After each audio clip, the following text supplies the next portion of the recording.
है, मैसेज दिया है कि इस किस्म की कोई भी हरामजदगी जो है वो बर्दाश्त नहीं की जाएगी। ये मैसेज देना बहुत जरूरी था। मतलब आपको पता ही है कि जो 9 मई के मुजरिम थे, उन्होंने जो उस वक्त ड्रामा किया, जो उन्होंने उस वक्त किया, उसकी मिसाल दुनिया में कहीं नहीं मिलती।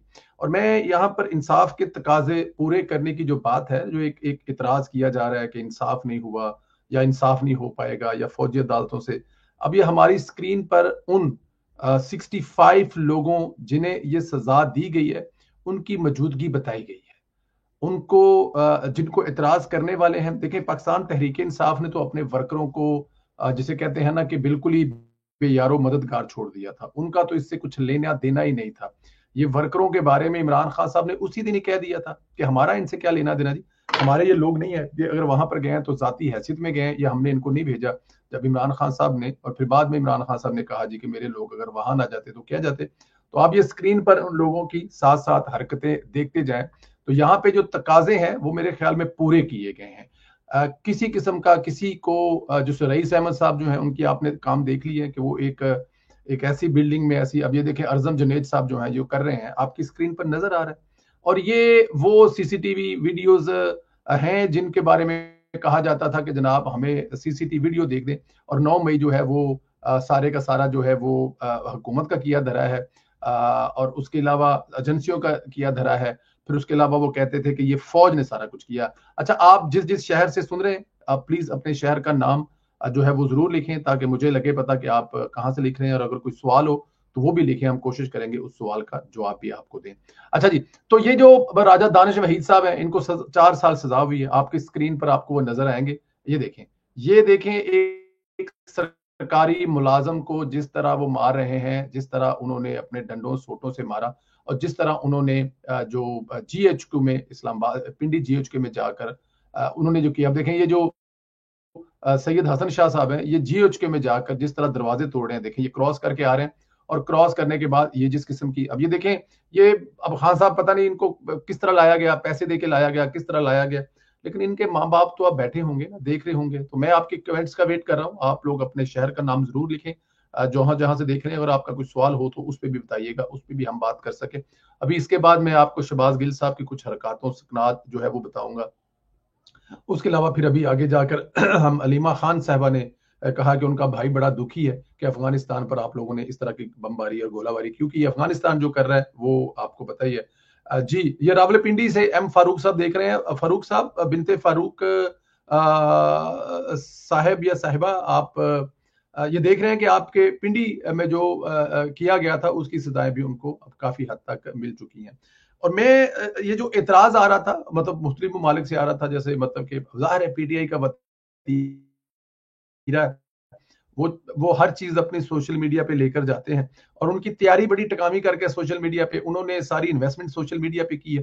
तो वो सोशल मीडिया पे अपनी हर चीज को जिस तरह से करते हैं वो आपको पता है, और किसी हद तक वो कामयाब भी होते हैं, किसी हद तक वो कामयाब रहते भी हैं, जैसे कि आपको मालूम है। लेकिन जरूरी नहीं कि हर दफा कामयाब हों। अब वो कोशिश करते हैं कि चीजों को मोल्ड करके उस तरफ लेके जाएं, और सोशल मीडिया पे मुख्तलिफ लोगों को जनाब वो अपना लोगों को जहन साजी करें। फिर उन लोगों ने जाहिर है कुछ अकाउंट्स होल्डर जो हैं उनको खरीदा होता है, कुछ अकाउंट ऐसे होते हैं आजकल सोशल मीडिया के जिससे लेकर वो लॉबी करवाते हैं, और फिर वो प्रेशर डलवाने की कोशिश करते हैं। लेकिन इस किस्म का प्रेशर जो है ना इस टाइम पाकिस्तान ले रहा है, ना पाकिस्तान की हुकूमत लेके, ना ही वजीर ले रहे हैं। आगे जाकर अपना बहुत शुक्रिया जी मुगल साहब, शब्बीर मुगल साहब, thank you very much sir. अच्छा, आगे जाकर हम अब ख्वाजा आसफ की भी आपको गुफ्तगू सुनाएंगे, जिन्होंने उन्होंने कहा कि जनाब ये तुम लोग जहां से निकले हो वहीं पे वापस चले जाओगे, और पाकिस्तान का कुछ नहीं बिगाड़ सकोगे, पाकिस्तान का बाल बैंका नहीं कर सकोगे। तो आने वाले दिन, आने वाले अभी आगे जाके मैं आपको ख्वाजा साहब की गुफ्तगू भी सुनाऊंगा। लेकिन फिलहाल मेरे ख्याल में आज इंसाफ जो है वो पूरा हुआ है। यही इंसाफ मैं और आप चाहते थे कि जो 9 मई वाले हैं जिन्होंने ये हरकत की है, ताकि इसके बाद आप ये देख लें, आप इस तरह पीएफ जो बनू है, और ये आईएसआई के जो हेडक्वार्टर पर देखें, अब ये बच्चे हैं, इन बच्चों की जहन साजी की गई है। ये हमजा शरीफ साहब जिसकी तस्वीर आप देख रहे हैं, इनको 2 साल कैद की सजा हुई है। क्या ये बच्चा इसलिए पैदा हुआ था कि किसी एक फितने की बातों में आकर उसके लिए ये पंजाबी च कहते हैं बालन बन जाए? अब देखिए उसके लिए ईंधन बन गया। अब इस बच्चे की जिंदगी के 2 साल, फिर अब इसको मिलिट्री कोर्ट से सजा हुई है, फिर उसके बाद इसके कागज, इसके डॉक्यूमेंट, इसकी स्कूल, इसकी पढ़ाई। अब ये सारी उम्र अगर इस जो ये इसको जो अभी इसको सजा हुई है, इसके असर से अगर निकल भी पाया तो क्या करेगा जिंदगी भर में? क्या कोई फख्र वाली बात है कि अपने ही मुल्क, देखिए मोहम्मद अरसान साथ 7 साल सजा हुई है, ये कितने साल का बच्चा, और ये लग रहा है जैसे अपने घर से स्कूल आया था, और जैसे अपने घर से स्कूल के बाद वो यहाँ पर सिर्फ सीधा आ गया और उसने आकर यहाँ पे ये कुछ किया है। तो मेरे ख्याल में जिम्मेदार इनके जो हैं वो इमरान खान साहब हैं, और जो जनरल फैज के बारे में कहा जा रहा है कि जनरल फैज साहब जिम्मेदार है, ये तो आने वाले वक्त में पता लगेगा। लेकिन एक बात अभी आप ज़हन में रख लें कि जनरल फैज हो या इमरान खान साहब हो, जब तक उनको सजाएं नहीं दी जाएंगी ये पूरा प्रोसेस मुकम्मल नहीं होगा। क्योंकि इसको करवाने वाले कौन है? वो मास्टरमाइंड इमरान खान साहब है। सारा कुछ इमरान खान साहब के दिमाग से निकला हुआ है, और इसमें बहुत सारे ऐसे लोग हैं जो भी असम्बलियों में बैठे हुए हैं। लेकिन क्योंकि जाहिर अभी चीजें चल रही हैं, वो गिरफ्तार भी हो सकते हैं, अरेस्ट भी हो सकते हैं। शाह महमूद कुरैशी साहब का इसमें नाम लिया जा रहा है। इसमें अपना जो पंजाब जो वजीर आला साहब हैं KPK, उनका नाम भी लिया जा रहा है। इसके अलावा कुछ खवातीन रुकन है, उनका भी नाम लिया जा रहा है। तो किसी की जान छूटने वाली नहीं है, ये सब के सब एक दिन फंसने वाले हैं, एक दिन वो दूर भी नहीं है। मुझे नहीं लगता ये ज्यादा से ज्यादा कुछ और दिन होगा, और उसके बाद जनाब जनरल फैज साहब के बारे में हमें इस तरह एक दिन हम लोग पहले एक मैसेज आएगा, या पहले एक बात होगी, या आपका दोस्त, आपका भाई आपको कोई बताएगा कि जनाब वड्डी खबर आना ली, और वड्डी खबर जो है वो आपको पता होगा, लेकिन आप घंटा 1.5 घंटा पहले एक ट्वीट कर देंगे कि वड्डी खबर आ रही है, और फिर जब वड्डी खबर आएगी तो उसके बाद फिर जो होगा जो वो आपके सामने है। और ये बड़ी खबर है कि पाकिस्तान में कानून जो है वो हरकत में आया है, स्टेट जो है वो हरकत में आई है, रियासत जो हरकत में आई है, और उन्होंने ये 65 लोगों को सजाएं सुनाई है। 65 लोगों को जो सजा, मैं जो देखे इसमें जो बड़ी कमाल की चीज है जी, वालेकुम अस्सलाम आसमा सईद साहबा, ठीक है, आप खैरियत से हैं? अच्छा, ये जो इसमें एक एक बंदे की शक्ल के साथ वो जो बड़ा इतराज किया जाता था जनाब वीडियो दे, अब देखें ये वीडियोस जिनकी बिना पर, जिसको बेस बनाकर और बहुत सारे दूसरे सबूतों के बाद ये सजाएं सुनाई गई हैं, ये हमारी जो कोर्ट्स हैं उनको ये वीडियोस और ये सजाएं देते हुए बड़ी शर्म आ रही थी। इन वीडियो को देखकर उनको शर्म आ रही थी, और उनकी नजर में ये कोई सबूत भी नहीं है। और ये सबूत नहीं है तो इस पर देखें, मुझे एक बात बताएं, जो इंग्लैंड में 8-8 10-10 दिन में या 24-48 घंटे में जो सजाएं सुनाई गई हैं, और 16-16 साल के बच्चों को सुनाई गई हैं, वो आपके पास, आपके ख्याल उनके पास क्या सबूत था?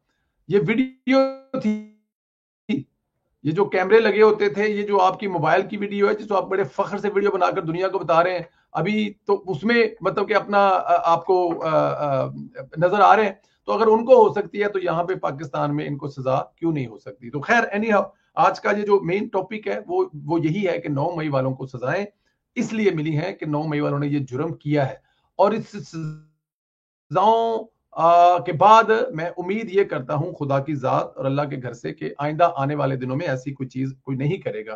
क्योंकि अगर आपने ऐसी चीज करनी हुई तो फिर आपको पता होगा कि इसकी 10 साल भी सजा है इसकी। अब देखें ये बच्चा एहसानुल्लाह खान जो है, अब इस बच्चे के माँ बाप 10 साल तक क्या करेंगे? अपने बच्चे के रास्ता इंतजार करते रहेंगे।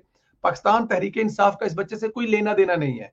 इस जैसे कई बच्चे और आएंगे, वो अपनी ये कुर्बानियां देंगे। और देखें अभी ये देखें यहाँ पर ये जो और बड़े फख्र से इन लोगों ने, हाँ जी, ये मुनीब अहमद साहब हैं जी, जिन्होंने ये जो जुर्म किया उसकी सजा मिली। ये बच्चा मोहम्मद अली 2 साल की कैद है, और ये बच्चा है, मैं देख लें इसमें मोस्टली बच्चे हैं, और बच्चे जो हैं ये ऑलरेडी साल सवा साल से जेलों में है, और अब उनको सजाएं हो रही हैं।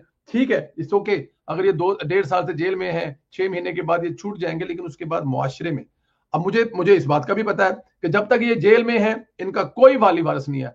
जिस दिन ये जेल से बाहर निकल के आएंगे, इसकी पीटीआई वाकफकार बन जाएगी, इनकी पीटीआई जिम्मेदार बन जाएगी, और फिर जिस तरह गिद्धें नोचती हैं इस तरह नोच कर इनको खाएंगी, इनको हीरो बनाएंगे, इनके बारे में लोग साबित करेंगे, देखें जी ये हमारे बच्चे हैं, ये जेलें भुगत के आए हैं। तो पाकिस्तान तहरीक इंसाफ का यही काम है। इसमें बच्चों के लिए एक नसीहत है, इसमें बड़ों के लिए एक नसीहत है। बड़ों के लिए नसीहत यह है कि आप अपने बच्चों का ख्याल रखें। अगर आप अपने बच्चों का ख्याल रखेंगे तो ये सब कुछ नहीं होगा जो आज आपके बच्चों का साथ हुआ है। ये बच्चे भी जिम्मेदार हैं इस तमाम वाक़े के, ये बच्चे भी जिम्मेदार हैं इन तमाम चीजों के, लेकिन इसमें बड़े भी जिम्मेदार हैं। अगर बड़ों ने थोड़ा बहुत ख्याल किया होता तो ये बच्चे सब कुछ ना करते और आज जेलों में ना होते। और मुझे उन वालिदैन से भी हमदर्दी है जिनकी कोताही की वजह से, जिनकी मतलब आप कह सकते हैं कि उनके ख्याल ना रखने की वजह से इन बच्चों के साथ जो हुआ है ये नहीं होना चाहिए था। मैं आई डोंट नो, मेरी फीलिंग बड़ी डेड है कि ये बच्चे जो हैं इनमें से मोस्टली बच्चे हैं जिनकी उम्र 18 साल है, 20 साल है। मैं उस वक्त मुझे याद है कि जिस दिन ये वाकया हुआ था 9 मई को, मैं उस वक्त उम्रे में था और मक्का मुकरमा में था और मैं हरम से बिल्कुल ऐसे आप सीढ़ियां चढ़ के ऊपर जा रहे होते हैं, सामने होटल से आ रहे थे, सीढ़ियां चढ़ रहे होते ऊपर, तो आप अपना मोबाइल जाने से पहले से बंद करके उसके अंदर बैग के अंदर डालने लगते हैं, तो आप देखते हैं कि ये क्या क़यामत आई हुई है। तो वहां पर मैंने ये सारे जो वाकयात देखे थे, तो मैंने ये जो बच्चे देखे थे और उसके बाद मैं फिर पाकिस्तान भी आ गए। पाकिस्तान आकर कुछ लोगों से मिले जिनके बच्चे भी इसमें शामिल थे और बहुत लोगों ने कोशिश की लेकिन कोई किसी कोशिश में कामयाब ना हो सका। उसकी रीजन है कि हुकूमत का इस पे मौकफ बड़ा वाज़िया था और वो जो स्टेट का मौकफ था बड़ा वाज़िया था और स्टेट ने आज ये जो सजाएं सुनाकर फिर यूरोपियन यूनियन को, फिर अमेरिका को और फिर इंग्लैंड को भी मैसेज दिया कि जनाब ये हमारा मुल्क है और हमारे मुल्क में हम जो कर रहे हैं हम इस अपने मुल्क में यही करेंगे। अच्छा जी, इमरान खान साहब ने इन सजाओं पर तो कोई रद्द-ए-अमल नहीं दिया, लेकिन एक चीज पर इमरान खान साहब ने रद्द दिया है, वो मैं आपको सुनाता हूं ताकि वो बहुत जरूरी है आपको सुनाना। ये जो अफगानिस्तान में उन्होंने अखबार में पढ़ा है कि अफगानिस्तान में हमारे शायद जहाज, एयरफोर्स के जहाज ने बॉम्बिंग की है, उसको इस बात का इमरान खान को बहुत दुख हुआ। जी, इमरान खान को इस बात का बड़ा दुख हुआ है कि ये जो एक वार्निंग है, इमरान खान साहब को बड़ा तकलीफ हुआ है, दुख हुआ है कि पाकिस्तान के जो जंगी जहाज हैं उन्होंने अफगानिस्तान पर एक हमला किया है और उस हमले में डेफिनेट वो दहशतगर्द मारे गए और जो दहशतगर्द हैं वो पाकिस्तान पर हमले की तैयारी कर रहे थे और इससे पहले वो सब कुछ करते रहे। और इमरान खान साहब को आपको पता है बड़ी शुरू से ही बड़ी मोहब्बत है अफगानिस्तान में बैठे हुए उन लोगों की जो लोग इस किस्म का काम करते हैं और पाकिस्तान पर हमला करते हैं। हमेशा से इमरान खान साहब उनको पाकिस्तान में लाना चाहते थे, पाकिस्तान में लाकर उनको बसाना चाहते हैं, पाकिस्तान में लाकर उनको बिठाना चाहते हैं और बिठाकर उनको खिलाना चाहते हैं। और फिर जब इमरान खान पे मुश्किल वक्त आता है तो फिर वो ज़मान पार्क में जो करते हैं, तो उस वक्त आप लोगों ने देख लिया था कि उन्होंने ज़मान पार्क में क्या किया था। लेकिन मेरे ख्याल में इमरान खान साहब को इस बात पे भी तकलीफ होनी चाहिए थी कि रेंजर के 2 जवान जो 24 नवंबर को शहीद किए गए पाकिस्तान तहरीक इंसाफ वालों की तरफ से, फिर वहां पे कुछ पुलिस वाले शहीद हुए, इमरान खान साहब को उस पर भी अफसोस होना चाहिए था, लेकिन उन रेंजर के जवानों पर इमरान खान को कोई शहीद नहीं है। फिर हमारे 16 जवान शहीद हुए थे जिस दिन पाकिस्तान एयरफोर्स ने स्ट्राइक किया, हमला किया और उन स्ट्राइक और हमलों में जो 16 जवान शहीद हुए थे, शायद उनका एक रिएक्शन भी था।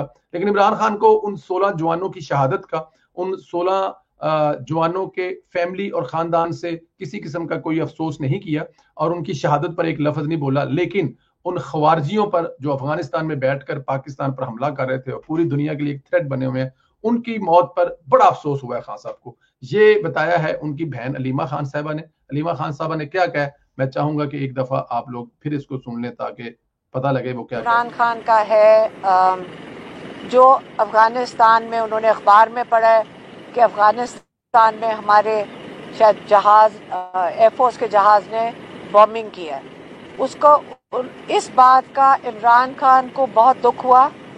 जी, इमरान खान को बहुत दुख हुआ जो हमारे एयरफोर्स के जहाजों ने अफगानिस्तान पर बमिंग की।